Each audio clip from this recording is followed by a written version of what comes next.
Bismillahirrahmanirrahim. Alhamdulillahirabbil alamin. Allahumma salli wa sallim ala sayyidina Muhammadin sahiba bi rahmatillah adada ma fi ilmillah salatan wa salaman daimain bi dawami mulkillah wa ala alihi wa sahbihi. Allahumma salli ala sayyidina Muhammadin salatan taftahu biha lana futuhal arifin wa tufaqihuna biha fid din wa ala alihi wa sahbihi. Assalamualaikum warahmatullahi wabarakatuh.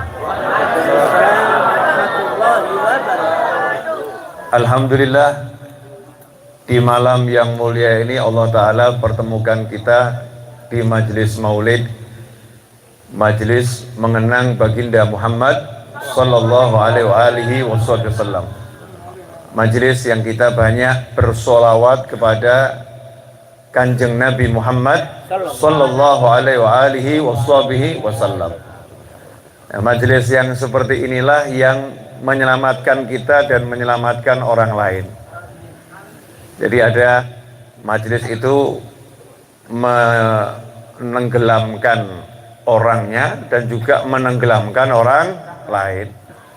Ada yang majelis menyelamatkan orang yang duduk dan menyelamatkan orang lain.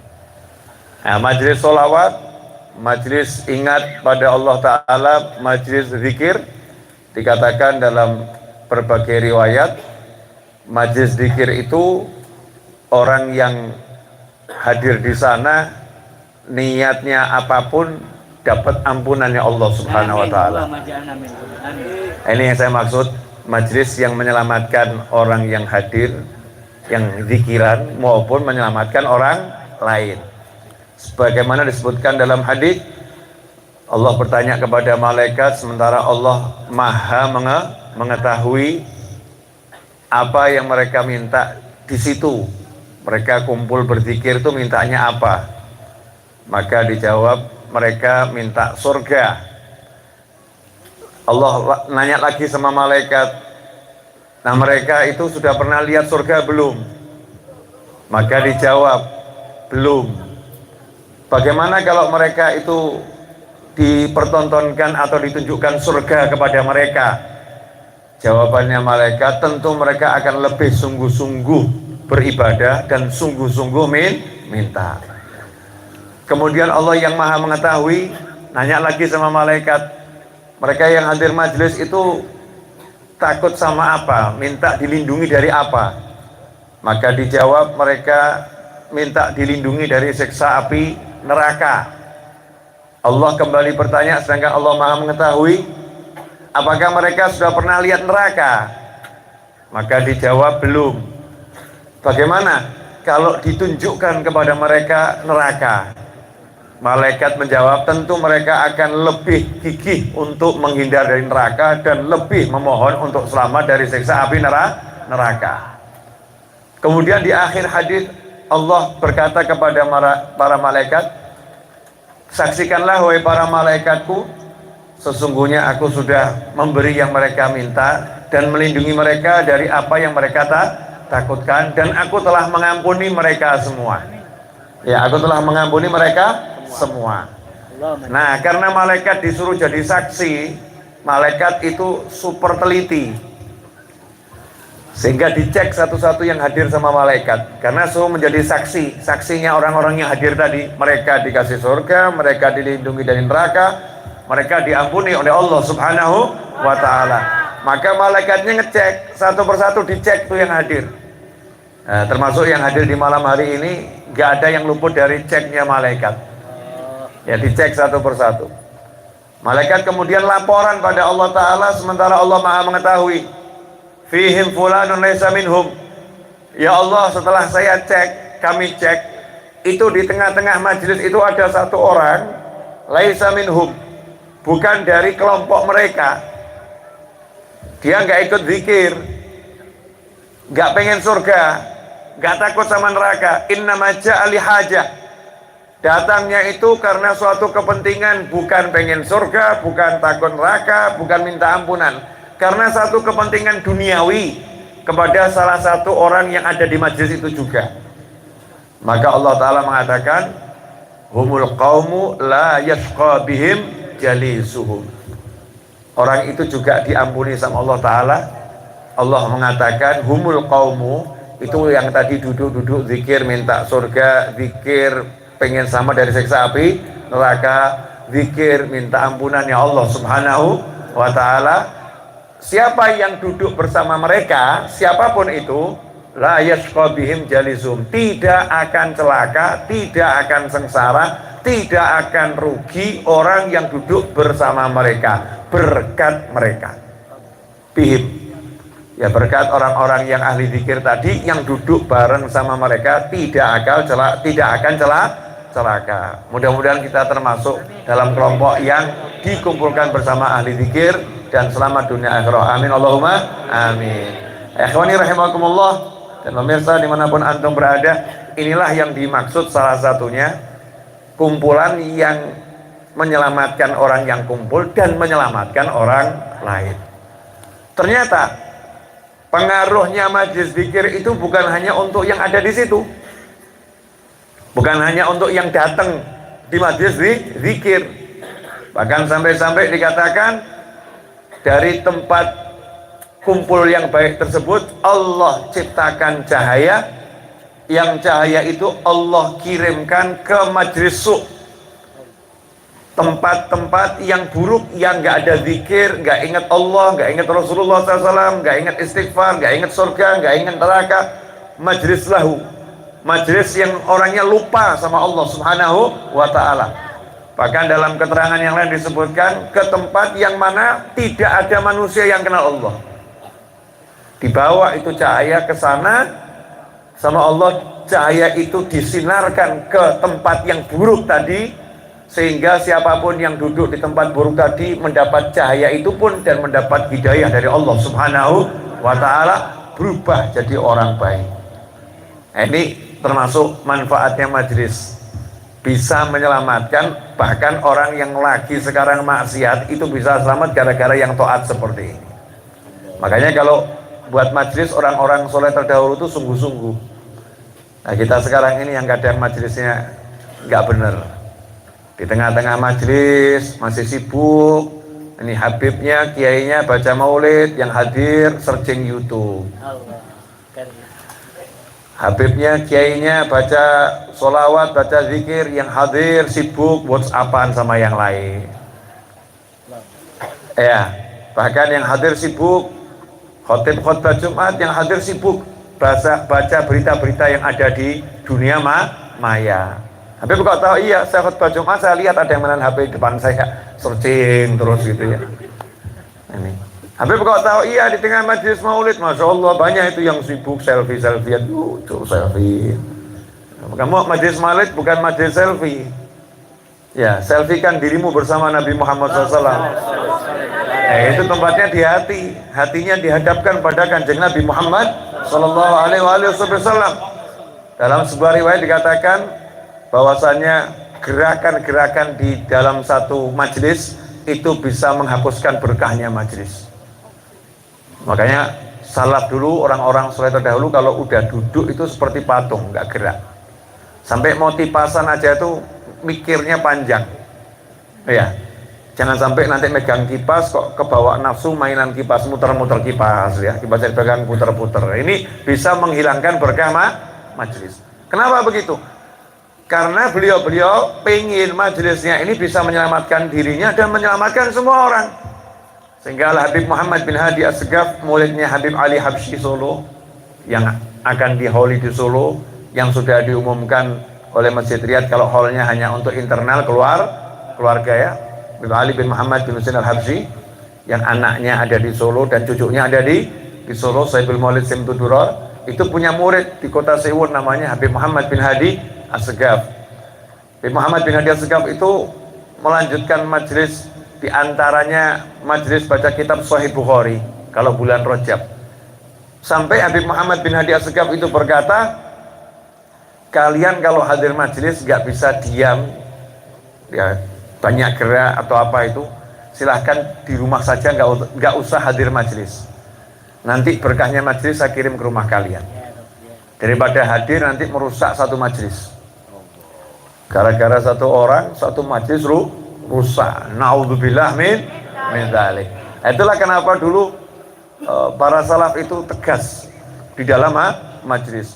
Haibahnya majelis ada, wibawanya majelis ada, barokahnya majelis ada. Nah sekarang ini kadang-kadang berkahnya majelis nggak sampai di luar majelis. Majelisnya baru bubar, berkahnya juga bubar. Majelisnya baru selesai, berkahnya juga sudah selesai. Kenapa?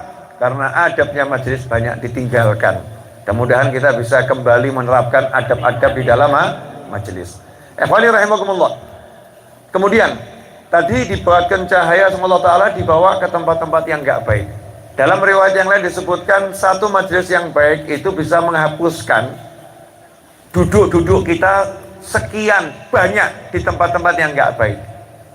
Jadi kalau mungkin tadi kita sempat duduk di tempat yang nggak baik, naudzubillah min dzalik, nastagfirullah, kita duduk di tempat yang ada ghibah, ada namimah, ada pandangan yang haram, mendengar yang haram, belum sempat kita istighfar, terus kita hadir di majelis yang seperti ini, maka pahalanya ini bisa menghapuskan majelis kita yang jelek-jelek tadi.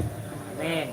Maka ini penting, ya penting kita syukur alhamdulillah sudah bisa berada di majelis maulid, majelis sholawat. Nah pada malam hari ini saya mau kembali menyampaikan pentingnya kumpul orang soleh. Jangan kumpul orang salah.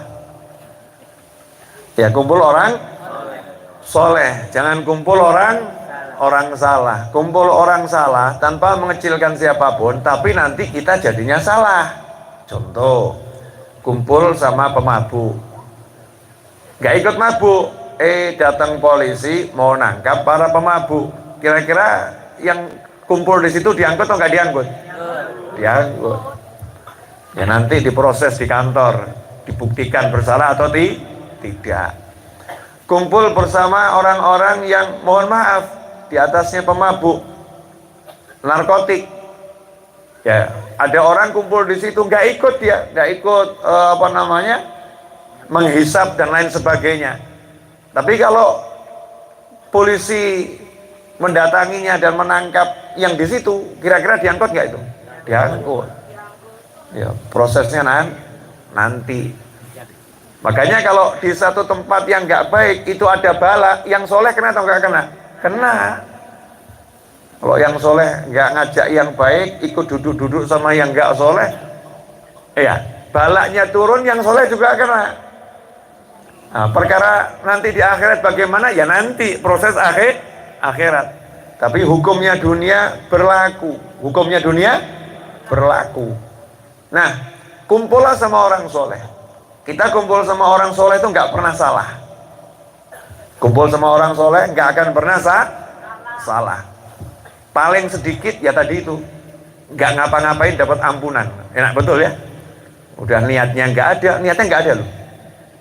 Innama ja'a li hajah, la lil akhirah wa la lil maghfirah. Bukan untuk akhirat, bukan untuk maghfirah, bukan untuk ampunan, la lil jannah, bukan untuk minta surga, la li khaufin nar, bukan takut sama neraka, li hajah, urusan duit. Urusan duit dia datang urusan duit, ya dapat. Ya dapat ampunan berkat mau duduk bihim, berkat duduk sama orang soleh. Saya ambil salah satu contoh yang disampaikan Nabi SAW yang semalam saya bahas di majelis Ar-Raudhah tentang seseorang yang sudah membunuh 99 orang. Kemudian orang tadi mau tobat, Rasulullah SAW menceritakan, yang menceritakan Nabi Muhammad SAW bisa dicek di kitab Riyadhus Shalihin. Kitab Riyadhus Shalihin di bab tobat. Kitab Riyadhus Shalihin mengutip dari kitab Sahih Bukhari dan Sahih Muslim. Di situ disebutkan dalam hadis yang panjang, Nabi bercerita, Nabi Muhammad SAW bercerita. Sebaik-baik cerita itu cerita yang diceritakan oleh Allah Ta'ala dan diceritakan oleh baginda Muhammad Sallallahu Alaihi Wasallam. Sayangnya akhir zaman ini kita kalau diceritain sama Marvel, sama Hollywood, denger. Diceritain sama drama Korea, denger. Diceritain sama Kanjeng Nabi Muhammad SAW, ya dengar. dalam tandaku kutip. Kok gak rampung-rampung, tau apa sih dia ngomong gitu. Dengernya begitu. Nah ini Nabi SAW menceritakan panjang. Singkatnya ada satu orang di zaman terdahulu. Zaman dahulu berarti bukan zaman Nabi Muhammad SAW, bukan umatnya Rasulullah SAW, bukan sahabatnya Rasulullah, tapi zaman nabi-nabi terdahulu. Ada satu orang ini membunuh 99 orang. Berarti kejahatannya kelas berat atau kelas ringan nih? Kelas berat. Jadi membunuh itu udah jadi kebiasaan. Membunuh 99 orang. Pengen tobat. Maka dia nanya sama masyarakat, tolong tunjukkan aku bi alami ahlil arab, orang yang paling alim di muka bumi saat ini. Karena mau minta fatwa. Jadi zaman dulu orang yang udah bunuh 99 orang itu juga paham kalau mau minta fatwa sama orang alim. Minta fatwa sama orang alim, orang yang ahli ilmu. Ini fatwa tentang tobatnya diterima atau tidak. Nah, nanya sama masyarakat, ditunjukkan pada rohib, ahli ibadah. Datang sana, itu ada orang ahli ibadah. Salah alamat. Kalau minta fatwa jangan nanya sama ahli sholat. Nanya sama ahli sholat yang ahli ilmu. Nanya sama ahli Quran yang ahli ilmu. Bukan nanya sama yang ahli Quran, ahli sholat tapi gak paham ilmu. Iya. Masya Allah sholatnya bagus, tapi nggak pernah nyantri di pondok, nggak pernah belajar di majelis. Masya Allah baca Al-Qurannya bagus, rajin, bahkan tasbih dipegang terus, zikirnya bagus, tapi nggak pernah duduk sama para kiai, nggak pernah duduk sama para habaib, nggak pernah cari ilmu, nggak paham ilmu dia. Jangan nanya sama yang seperti ini, fatwanya nanti bisa salah dan seringkali salah karena dia ngomong menurut yang ada di kepalanya baik, bukan yang menurut Allah dan Rasulnya baik. Maka datanglah, karena masyarakat awam itu kan ya dari dulu sampai sekarang masyarakat awam lihat ada orang ganteng seperti saya, ganteng seperti beliau-beliau di sebelah saya, pakai selendang seperti ini, kopiahan, wah Masya Allah alim, langsung dibilang ulama. Murah sekarang itu titel ulama, beli baju langsung jadi ulama. Murah. Buat majelis, ya buat majelis burdahan jamaahnya 100 ulama sudah. Buat majelis simtuduror jamaahnya 1000 ulama sudah. Jadi titel ulama itu mudahnya luar biasa. Titel zaman sekarang. Dulu tuh orang mau dibilang alim itu, Mbah Hasyim Asy'ari rahimahullah mau dibilang alim, udah nyantri dalam negeri ya bertahun-tahun, nyantri ke Mekah bertahun-tahun, pulang masih belajar lagi ya, baru itu namanya orang alim. Orang alim itu bukan orang yang pintar ngomong. Kalau pintar ngomong itu ya di pasar tuh banyak yang pintar ngomong, yang jual jamu pintar ngomong, jual baju pintar ngomong. Al-alim man hasunan naql, kata Habib Zain bin Sumit, semoga Allah panjangkan umurnya dalam kebaikan, yang disampaikan oleh salah satu muridnya, al-alim man hasunan naql, yang namanya orang alim itu orang yang pandai mengutip fatwanya ulama. Di kitab ini disebutkan begini, di kitab ini disebutkan begini, di kitab ini disebutkan begini, itu orang alim. Tapi kalau kebanyakan ngomong menurut saya berarti nggak punya ilmu itu. Menurut saya berarti nggak punya ilmu. Yang punya ilmu dia menurut fulan. Makanya kitab Ihya Ulumuddin Imam Ghazali itu yang disebutkan Al-Quran, Sunnah, ya kemudian ucapan para sahabat, pendapat para ulama. Baru ujung-ujungnya kalau diperlukan baru ucapannya Imam Ghazali. Itu orang alim. Orang alim itu yang pintar menukil pendapat. Nah saat itu ditanya ini masyarakat, mana orang alim? Masyarakat awam sama seperti kita.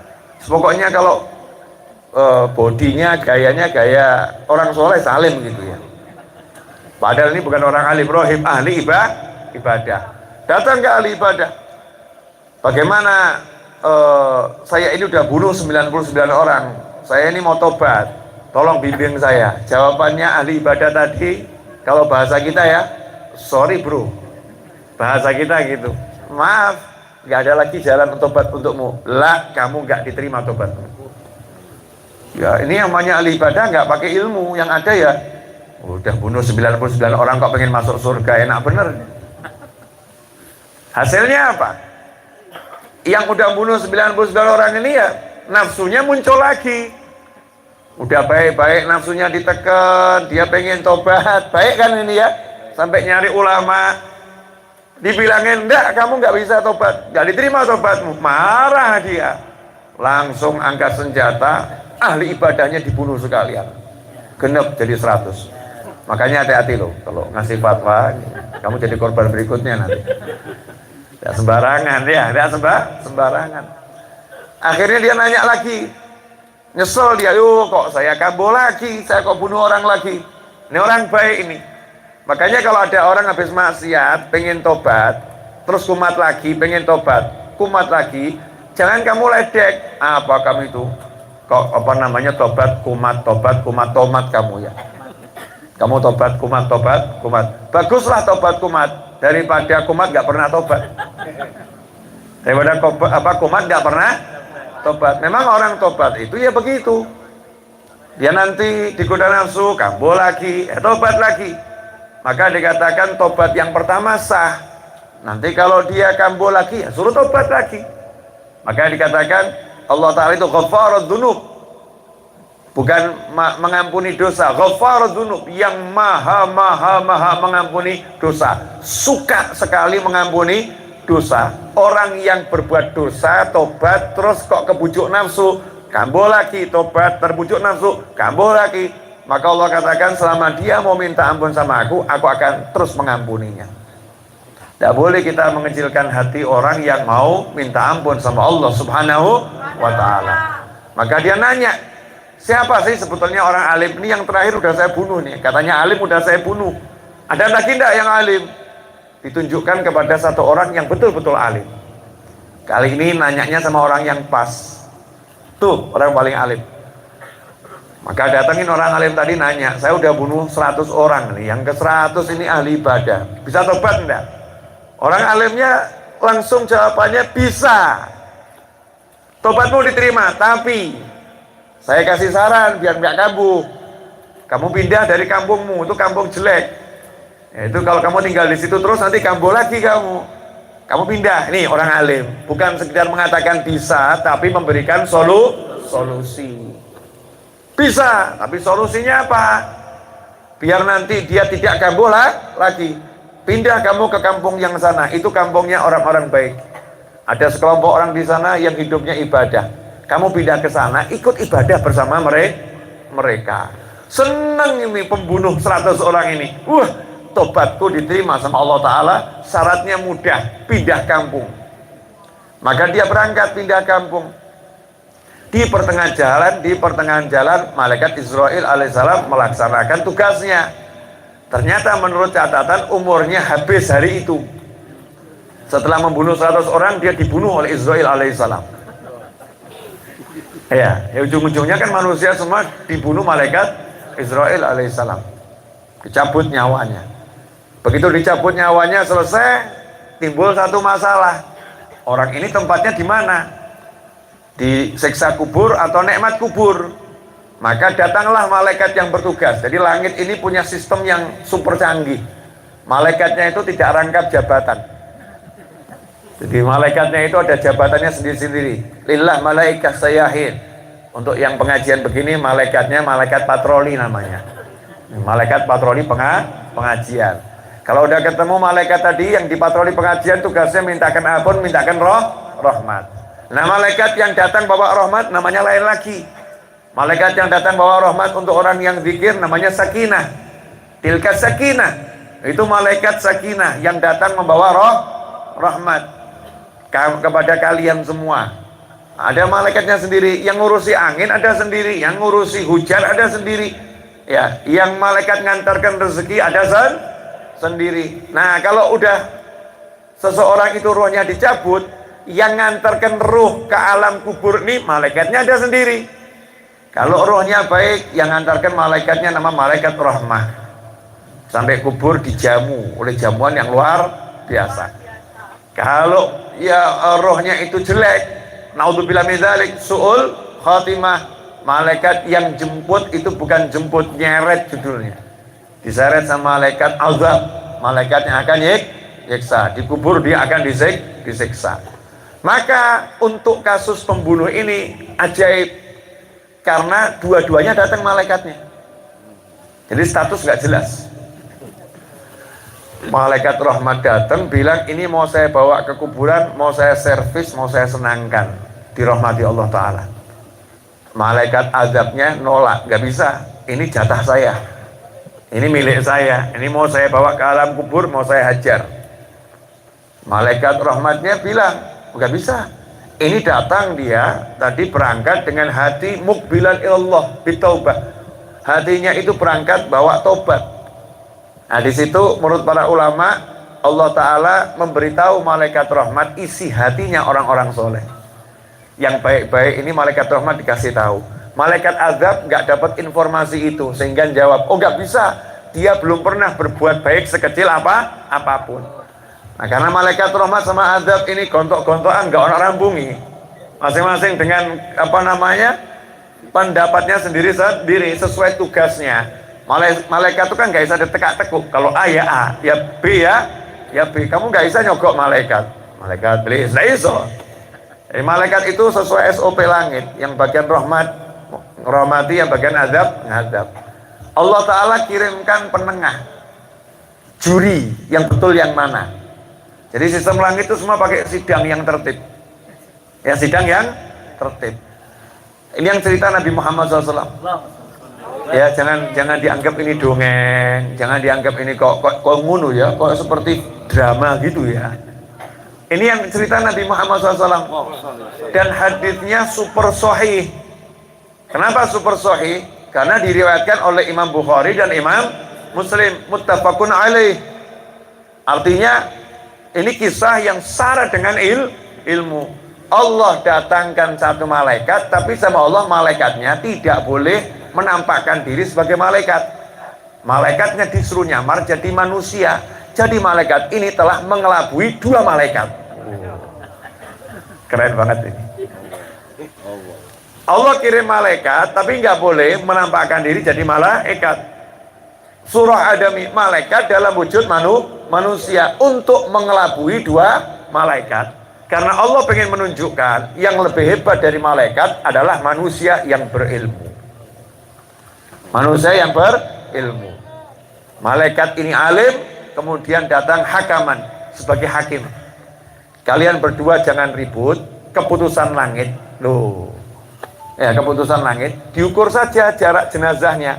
Dekat mana? Kalau dekat ke tempat kampungnya ahli maksiat tadi, kampung asalnya, ya udah milik malaikat azab siksa. Tapi kalau jenazahnya dekat sama kampungnya orang-orang soleh, maka dia milik malaikat rahmat, kasih rahmat, nikmat. Deal, malaikat ini deal. Ya, ini alim, betul. Ya, sesuai dengan SOP langit nih ya. Betul nih, sesuai dengan peraturan langit. Ilmu, laki-laki yang menang adalah ilmu, alim, orangnya berilmu. Nah, disitulah kemudian Allah Ta'ala menunjukkan rahmatnya. Sabaqat rahmati ghadabi, rahmatku itu mendahului amarahku. Barang siapa yang datang kepadaku berjalan, aku akan menghampirinya dengan berlari. Maha suci Allah dari sifat-sifat yang menyerupai makhluk. Jadi itu kiasan, kalau ada orang baru pengen baik, itu baru pengen baik, Allah sudah menganggap dia orang yang baik. Karena langsung disambut sama Allah, jadi diterima. Makbul indallah, ini orang baik, baru pengen baik, pengen berjalan sebentar. Yang sering saya sampaikan itu kalimatnya para ulama, siru ilallah hurjan au makasir. Berjalanlah kepada Allah dalam keadaan kamu pincang maupun kamu itu nggak punya kaki. Au makasir, kakimu putus, ya pincang, ataupun kakimu putus. Jangan kamu menunggu sehat. Fa inna intizara sehat batalah. nunggu sehat itu namanya pengangguran. Dan nanti saya kalau udah jadi orang baik saja ke masjidnya. Oh saya ini masih suka mabuk, masa ke masjid? Nggak apa-apa, masih suka mabuk ke masjid, tapi di masjid jangan mabuk. Nggak apa-apa, masih suka begini, begitu yang haram, ya. Tapi jangan ketika ada di majelis berbuat yang haram. Nah itu anehnya orang-orang yang dianggap itu ahli maksiat, kalau di majelis paling khusyuk. Tapi orang-orang yang merasa udah taat di majelis paling rame, hatinya nggak khusyuk. Aneh kan di situ ya. Nah, jadi sebetulnya kan yang harusnya hatinya khusyuk siapa?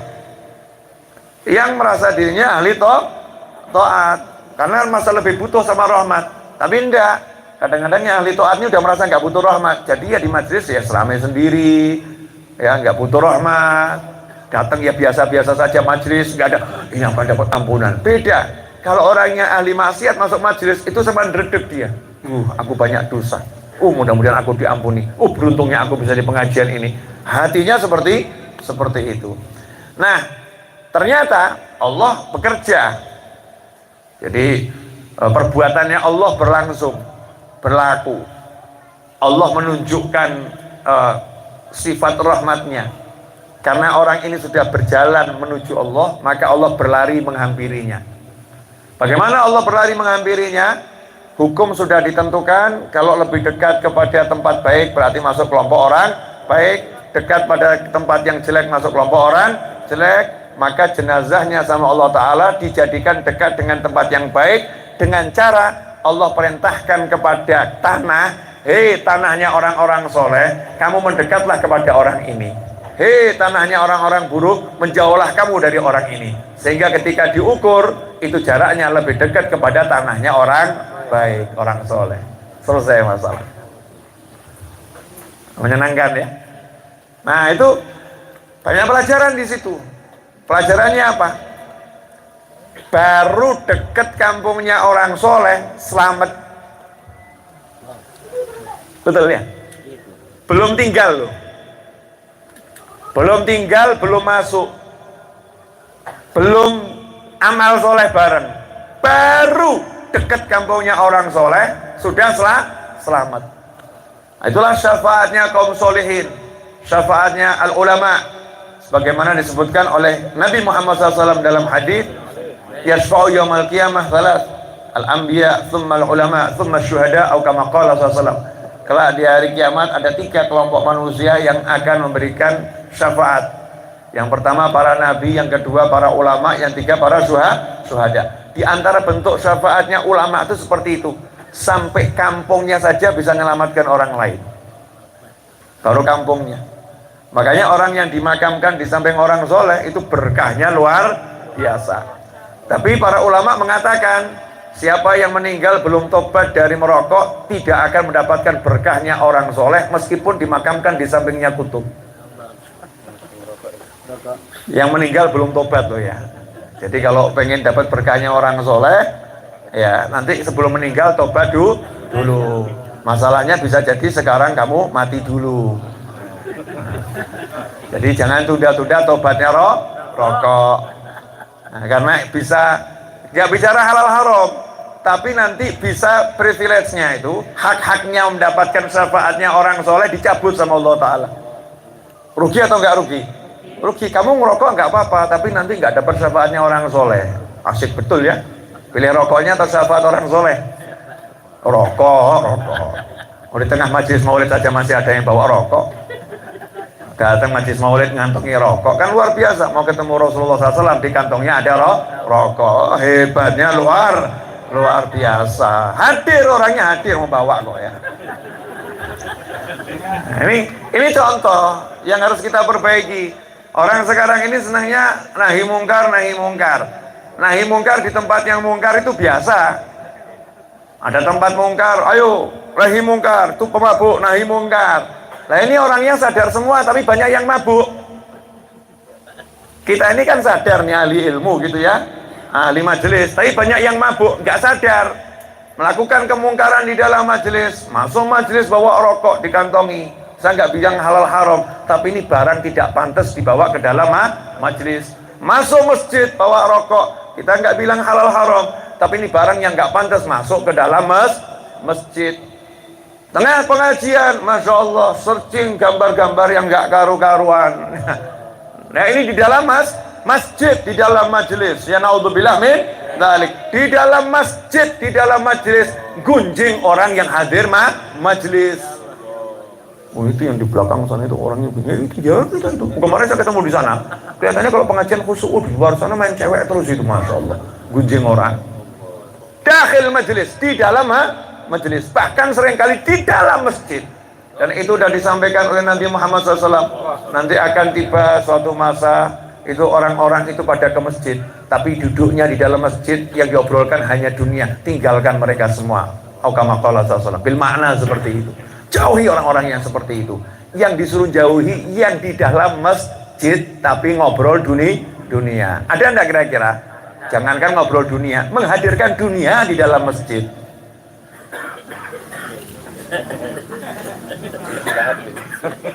Ya, ini kan luar biasa ini. Ya kemungkaran-kemungkaran yang luar biasa. Kalau kita pengen barokah yang betul, jaga adab kita kepada orang soleh. Baru kampungnya orang soleh didatangi oleh orang yang adab. Ini kan datangnya adab dengan cinta ya. Orang ini datang dengan cinta, yakin ajarannya, ulama yang ajarkan, kumpul sama orang soleh. Dia yakin nih ajaran ini menyelamatkan. Belum sampai sudah selamat. Nah, pelajaran yang kedua perlu dicatat. Ini orang soleh yang didatangi orang soleh zaman dahulu sebelum Nabi Muhammad SAW. Bayangkan kalau yang didatangi orang solehnya itu sahabat Nabi Muhammad SAW. Kira-kira seperti apa? Bayangkan kalau yang didatangi orang solehnya itu pimpinan semua orang soleh, yaitu Nabi Muhammad SAW. Makanya jangan pernah berprasangka buruk kepada semua warga Madinah. Siapa tinggal di Madinah, semua dapat yang namanya syafaat Nabi Muhammad SAW. Kalau yang di luar kotanya orang soleh, baru jalan ke arah orang soleh selamat. Lah kira-kira yang tinggal bersama Nabi Muhammad SAW di Madinah seperti apa? Yang dimakamkan di Madinah itu kira-kira seperti apa? Yang ada dalam kota Madinah kira-kira seperti apa? Itu dalam jaminannya Nabi Muhammad SAW. Begitu pula yang di Mekah. Di Mekah ada Ka'bah, di Mekah ada istri Nabi Muhammad SAW, Sayyidah Khadijah radhiyallahu taala anha. Banyak keluarga Rasulullah di Mekah, banyak sahabat besar Rasul yang wafat di kota Mekah, dan banyak anbiya wal mursalin yang dimakamkan di kota Mekah. Jadi kalau udah masuk kota Mekah, ini dalam lindungannya Allah Ta'ala. Dan orang siapa masuk Mekah karena aminan, dia selamat. Ya, dia selamat. Ikhwani rahimakumullah. Alhamdulillah 38 menit sudah saya bicara. Ini saya akan tuntaskan tambah 5 menit lagi. Gak usah panjang. Saya akan datang paling ujung. Yang lain kan sudah dari awal. Cuman berangkatnya saya dari awal. Ya, karena saya dari Solo, ya kan ya. Nah, nyampe langsung turun dari mobil ceramah. Selesai nanti masuk mobil balik Solo lagi. Karena saya ada santri weekend di rumah. Ya, jadi saya tinggal untuk ngajar di sini.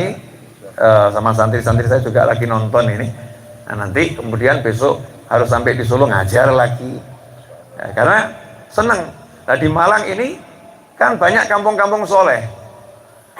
Ya, kampungnya para habaib itu ya kampung soleh. Cucu-cucu Nabi Muhammad SAW ada di situ. Ya, hidupnya rotiban, ya wiridan, zikiran, solawatan, maulidan, masya Allah itu.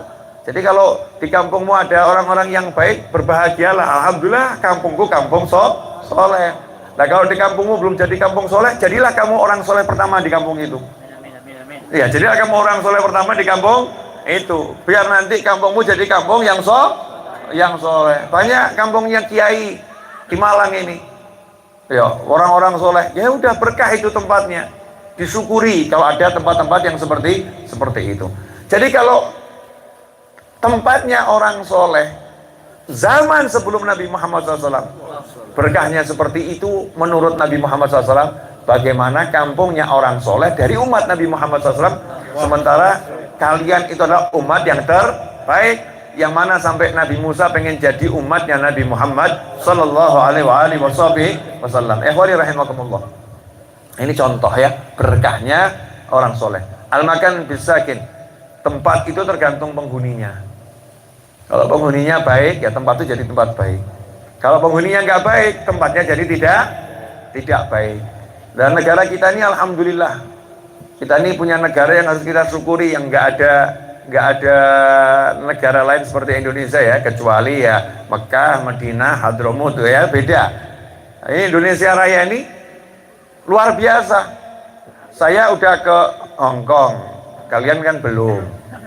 Saya sudah. Yang belum ya, yang belum. Kalian mungkin belum pernah ke Jepang, saya udah. Kalian mungkin belum pernah ke Korea, cuma lihat dramanya toh. Saya udah. Kalian belum pernah ke Taiwan, saya sudah. Mungkin kalian belum pernah ke Singapura ya mungkin ya, saya sudah. Tapi tidak saya temukan di negara-negara yang saya sebut tadi anak cucu Nabi Muhammad SAW seperti di Indonesia. Dan saya temukan kiai-kiai seperti di Indonesia. Di Hong Kong cari kiai susah, apalagi cari Habib lebih susah. Di Jepang cari kiai susah, cari Habib susah. Di Korea cari kiai susah, cari Habib susah. Di Indonesia turah-turah, setiap RT RW ketemu ada Habibnya, lagi-lagi ada Habib, oh kiai lagi ya. Bahkan di rest area ada kiainya. Imam masjidnya rest area itu banyak, itu yang di rest area saya lihat imam masjidnya hafal Quran. Yang ngurus itu dari santri mana ngurus di sana. Masya Allah, Indonesia ini luar biasa. Bejonya kita tinggal di Indonesia. Ada suatu kelebihan yang Allah berikan, titipkan di negeri ini. Karena di negeri ini ada banyak anak cucu Nabi Muhammad Sallallahu Alaihi Wasallam, yang mana tempat lain mungkin yang bawa Islam itu ulama-ulama, tapi kalau yang bawa Islam ke Indonesia ulama bukan sembarang ulama yang langsung garis nasabnya bersambung pada Nabi Muhammad Sallallahu Alaihi Wasallam, sehingga berkahnya itu luar biasa.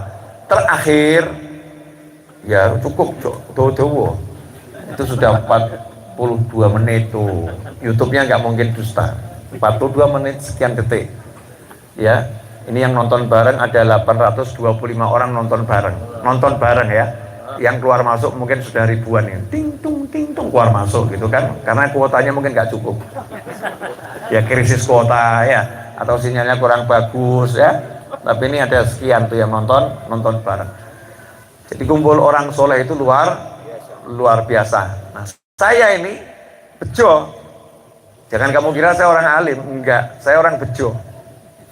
Ya, orang bejo. Yang ngomong saya orang bejo itu ya orang bejo. Ya, kenapa? Karena saya diizinkan kumpul dengan salah satu orang soleh.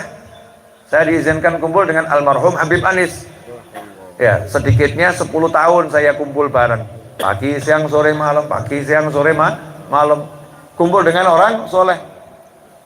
Belum lagi saya kumpul dengan orang soleh yang namanya bapak ibu saya. Ya, alhamdulillah ibu saya solihah, bapak saya soleh. Saya kumpul dengan kakek saya yang alhamdulillah juga soleh, bejo saya. Karena nggak semua orang punya guru, punya keluarga yang soleh. Ya, nggak semua orang seberuntung saya. Alhamdulillah saya beruntung. Nah, karena kumpul sama orang soleh, akhirnya ya gampang aja semuanya. Oh, baru dekat kampungnya orang soleh, pertolongannya Allah, urusan siksa kubur aja selamat kok. Apalagi tinggal bareng orang soleh yang dunia kiyo kecil ya. Itu yang lagu qasidah itu, ahlul wafahum liman wafahum. Ahlul wafahum, yang pandai membalas budi itu ya orang-orang soleh. Kalau ada orang menanam budi pada orang soleh, itu beruntung. Kenapa? Yang ahli balas budi itu orang soleh. Jadi makanya dulu para kiai ngajari anak-anaknya, ngajari cucu-cucunya, ya, yuk khidmah sama orang soleh, khidmah sama kiai sana, khidmah sama syekh di sana, khidmah sama habib di sana. Kenapa? Kalau nanti kamu bantu para kiai, para habaib, kamu khidmah sama beliau itu pandai membalas budi. Contoh, Al-Habib Umar bin Abdurrahman Al-Attas radhiyallahu anhu. yang menyusun Ratibul Attas, gurunya Habib Abdullah bin Alwi Al-Haddad radhiyallahu anhu. Punya murid namanya Syekh Ali bin Abdullah Baros, bukan Habib muridnya, Syekh. Kalau di Indonesia kiai, ya bukan Habib. Nah, ini Syekhnya ini, Syekh Ali Baros, hidupnya ya kalau pas Habibnya ngajar ya duduk dengarkan pengajiannya. Tapi tugasnya bantu Habibnya, nyiapkan minum buat tamunya, ya bersihkan rumahnya, yo nyapu, yo ngepel gitu ya. Sehingga sekian lama akhirnya ada yang ngebully. Nah, bahasa zaman dulunya ngebully ya. Dibully. Kamu itu ikut Habib Umar tuh dapatnya apa? Cuma dijadikan kacung kamu itu. Cuma dijadikan kacung, jadikan pembantu, jadikan pelayan kamu itu. Apa manfaatnya? Enggak jadi alim juga, ngepel nyapu. Akhirnya Syekh Ali Baros ini sedih. Kok Habibku dibegitukan? Bukan sedih dirinya dia. Kok Habibku dituduh seperti itu sama orang itu? Sedih. Karena sayang sama gurunya luar biasa. Nah, gurunya paham hati muridnya, dipanggil, Ali sini kamu. Ya guru, saya ijazahkan kepadamu ilmu yang Nabi diutus pun belum dikasih sama Allah Ta'ala. Ini kalimat begini orang dengar, wah itu dalil dari mana itu? Oh, Nabi diutus kok belum dapat ilmunya. Dalilnya ya Nabi Musa sama Nabi Khidir. Nah, ternyata Nabi Musa nggak punya ilmunya Nabi Khidir.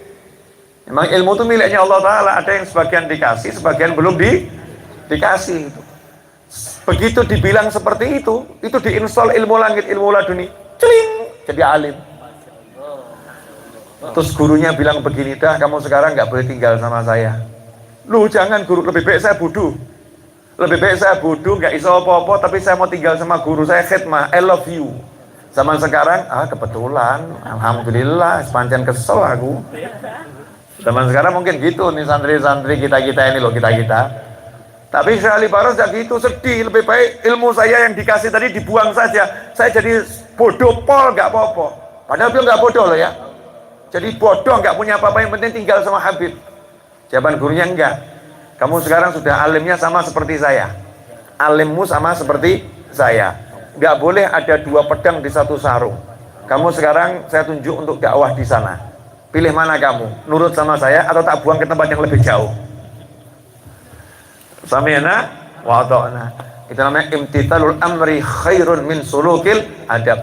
Menjalankan perintah guru lebih utama daripada beradab, bersopan santun.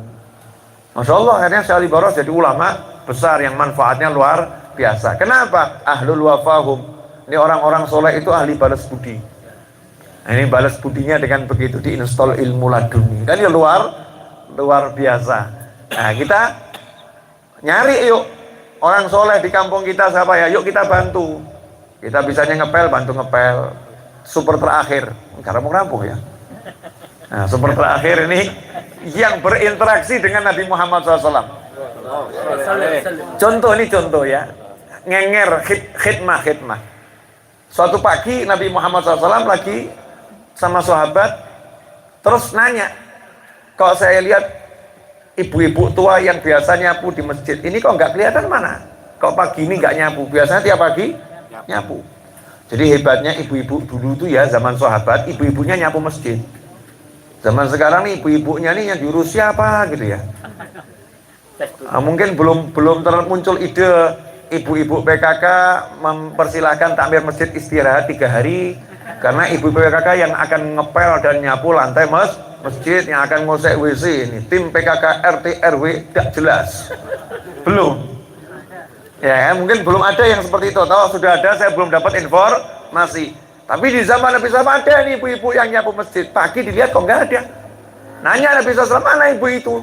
Bil mana? Maka sahabat jawab, semalam meninggal dunia ya Rasulullah. Loh kok saya nggak dipanggil? Saya kok nggak dikasih tahu? Kalau dikasih tahu kan saya mau nyolatkan. Coba lihat, saya mau nyolatkan. Bil makna seperti itu. Maka sahabat jawab, kami nggak mau ngerepotkan Nabi Muhammad SAW. Jam istirahatnya Nabi. Nah ini sahabat punya adab. Orang jam 1 kiai mau gugah yai sedo yai tangi yai. Nggak begitu. Habib ini orangnya meninggal dunia Habib. Nggak begitu. Ada adabnya, tiruan tuh adabnya sahabat sama Nabi Muhammad SAW. Meskipun doa Nabi sangat dibutuhkan sama sahabat, tapi tahu itu jam istirahat Nabi. Jangan nabinya diganggu, jangan kemudian tambah. Memang itu tugas Nabi.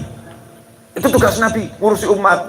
Tugas Kiai sama Habib, ngurusi umat. Iya, tapi ya waktu nih. Semua itu ada aturannya. Itu namanya beda orang alim, punya ilmu sama nggak punya ilmu. Sahabat orang alim, didikannya Nabi Muhammad SAW.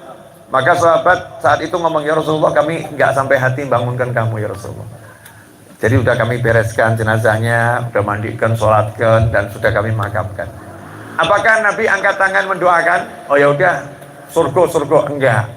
Nabi Muhammad SAW tidak cukup dengan kata surga, tapi beliau berkata, tunjukkan kepadaku di mana makamnya. Aku akan mendatanginya dan menyolatkan langsung di makamnya. Rasul ngajak sahabat ke makamnya di sini, Rasulullah takbir disolatkan. Ya, disitulah dalil solat ghaib untuk orang yang tinggal di satu wilayah itu tidak bisa. Kalau solat ghaib ya syaratnya wilayahnya wasafah kosor itu ya, baru bisa solat ghaib. Ini kalau masih Singosari, ya Moro gitu loh ya, ke Malang, hadir namanya di makamnya disolatkan. Ini seperti itu. Bayangkan ya, disolatkan oleh Nabi Muhammad SAW. Disolatkan langsung sama Rasulullah. Ulama membahas kenapa perlu disolatkan Nabi SAW, untuk menunjukkan kehadiran Nabi berarti kehadirannya Allah Ta'ala. Jadi kalau Nabi hadir di situ berarti Allah hadir di situ, artinya rahmatnya Allah, ampunannya Allah, ya, pengangkatan derajat dari Allah, ada sesuatu yang lebih dari Allah Ta'ala. Ya, seperti suatu tempat kok tiba-tiba didatangi misalnya ya sama ulama besar. Nah, ulama besar itu berarti ridho sama tempat itu. Ya, ridho sama tempat itu. Masyarakat ngomong, wah Masya Allah, itu pondok itu datangi sama Yai Fulan, Habib Fulan. Ini berarti ini pondoknya luar biasa, sebagai simbol. Ya, sebagai simbol. Dan ternyata wanita ini mendapatkan itu bukan karena dikenal ahli tahajud, bukan karena dikenal ahli, ternyata ahlinya pun masjidnya Nabi Muhammad SAW. Ahlinya pun masjidnya Nabi Muhammad SAW. Khidmah kepada pimpinannya orang soleh. Nah, kita khidmah saja sama orang soleh. Enak betul ya, modalnya pun masjid masuk surga. Modal ngepel masjid masuk surga. Modal jaga sandalnya kiai masuk surga. Kan nikmatnya luar biasa. Ini bayarnya murah, dapatnya mahal. Jannah, dapatnya surga. Nah, dulu yang diajarkan para kiai dan para habaibnya model begini, amalan-amalan seperti ini. Mari yuk kita kembali ke amalannya para kiai dan para habaib. Amalan khidmah dumateng tiang kang soleh, tiang kang soleh kumpulono, maka insya Allah kita selamat dunia, selamat akhirat. Semoga apa yang dibacakan doa tadi semua diterima oleh Allah Ta'ala, dan mudah-mudahan kita pulang ke rumah masing-masing bawa barokah yang besar, selamat dunia, selamat akhirat.